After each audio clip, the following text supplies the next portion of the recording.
Mateus capítulo 13. A parábola do semeador.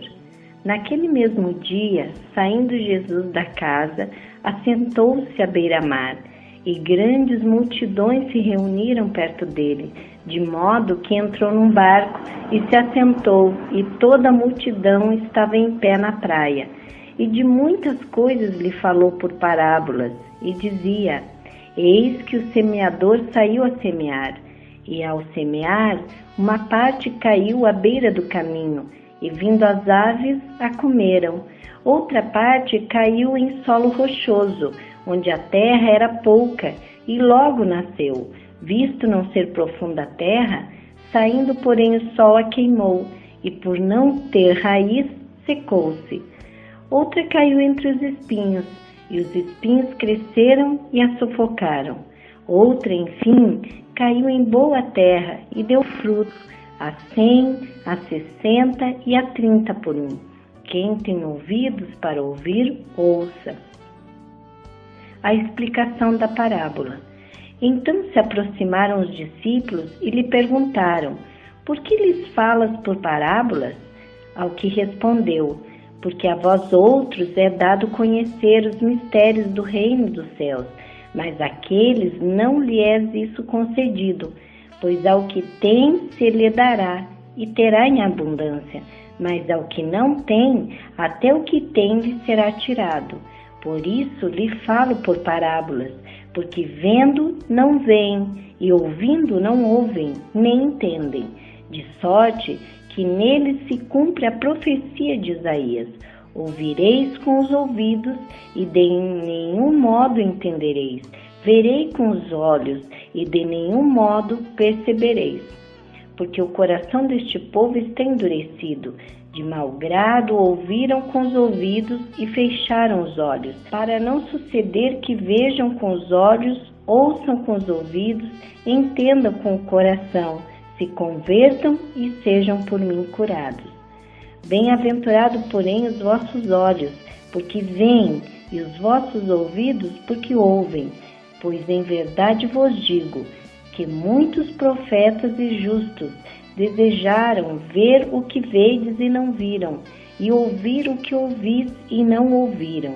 Entendei vós, pois, a parábola do semeador. A todos os que ouvem a palavra do reino e não a compreendem, vem o maligno e arrebata o que lhes foi semeado no coração. Este é o que foi semeado à beira do caminho.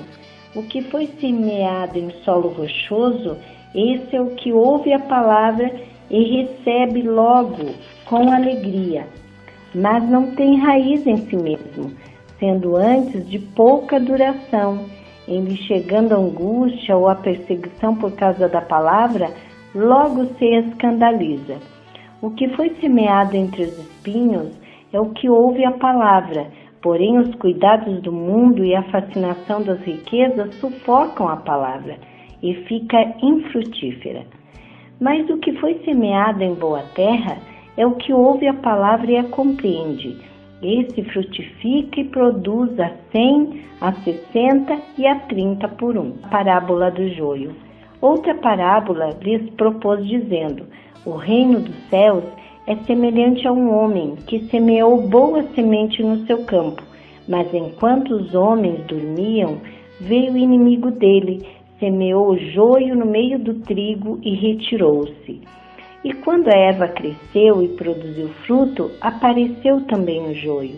Então, vindo os servos do dono da casa, lhe disseram: Senhor, não semeaste boa semente no teu campo? De onde vem, pois, o joio? Ele, porém, me respondeu: Um inimigo fez isso.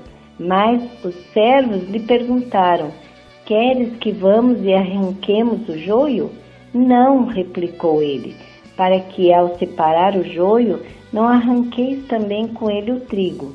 Deixai-os crescer juntos até a colheita, e no tempo da colheita direi aos ceifeiros: Ajuntai primeiro o joio, atai-o em feixes, para ser queimado, mas o trigo recolhei-o no meu celeiro. A parábola do grão de mostarda. Outra parábola lhe propôs dizendo: o reino dos céus é semelhante a um grão de mostarda, que um homem tomou e plantou no seu campo, o qual é, na verdade, a menor de todas as sementes, e crescida é maior do que as hortaliças.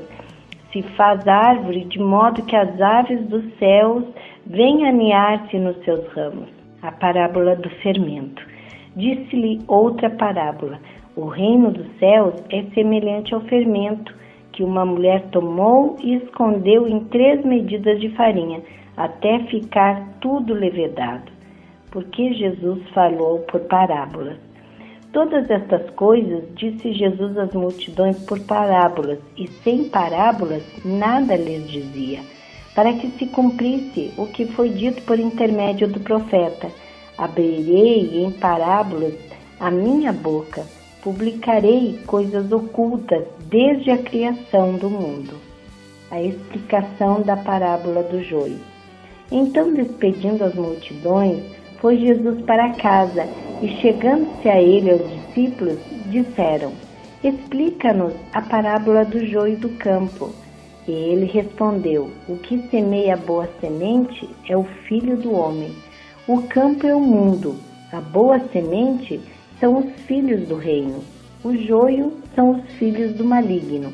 O inimigo que o semeou é o diabo. A ceifa é a consumação do século, e os ceifeiros são os anjos. Pois assim como o joio é colhido e lançado ao fogo, assim será na consumação do século.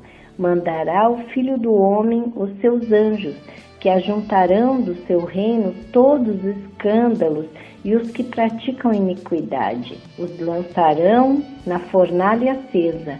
Ali haverá choro e ranger de dentes. Então os justos resplandecerão como o sol no reino do seu Pai. Quem tem ouvidos para ouvir, ouça. A parábola do tesouro escondido. O reino dos céus é semelhante a um tesouro oculto no campo, o qual certo homem, tendo-o achado, escondeu, e transbordante de alegria, vai, vende tudo o que tem e compra aquele campo. A parábola da pérola. O reino dos céus é também semelhante a um que negocia e procura boas pérolas, e tendo achado uma pérola de grande valor, vende tudo o que possui e a compra. A parábola da rede. O reino dos céus é ainda semelhante a uma rede que, lançada ao mar, recolhe peixes de toda espécie. E quando já está cheia, os pescadores arrastam-na para a praia e, assentados, escolhem os bons para os cestos e os ruins deitam fora. Assim será na consumação do século. Sairão os anjos e separarão os maus dentre os justos, e os lançarão na fornalha acesa. Ali haverá choro e ranger de dentes. Coisas novas e velhas. Entendestes todas estas coisas? Responderam-lhe: sim. Então lhes disse: por isso, todo escriba é semelhante a um pai de família, que tira do seu depósito coisas novas e coisas velhas. Jesus prega em Nazaré, é rejeitado pelos seus. Tendo Jesus proferido estas parábolas, retirou-se dali, e chegando à sua terra, ensinava-os na sinagoga, de tal sorte que se maravilhavam e diziam: de onde lhe vem esta sabedoria e estes poderes miraculosos? Não é este o filho do carpinteiro? Não se chama sua mãe Maria e seus irmãos Tiago, José, Simão e Judas?